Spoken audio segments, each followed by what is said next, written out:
Effective immediately, I am banning Mr. Sterling for life from any association with the Clippers organization or the NBA.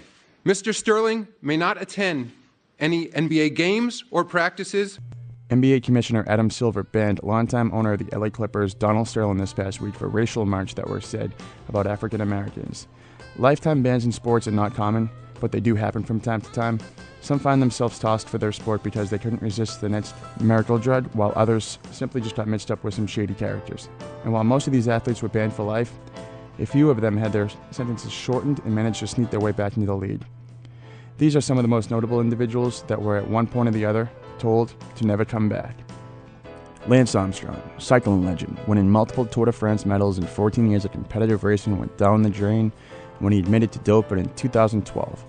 Armstrong had been investigated numerous times before he finally owned up to doping and betraying his close friends, his former teammates, foundation, and millions of fans.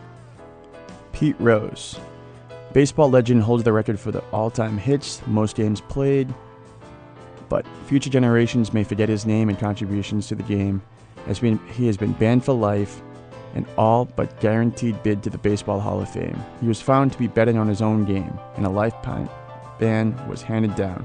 Still to this day, there are protests and votes to have him reinstated, but that's all been failed attempts. Marge Scott, owner of the Cincinnati Reds. She was known to be a racist, sexist, homophobic, and anti-Semitic. Finally banned from baseball after remarks on Hitler, stating he was good at the beginning, but just went too far.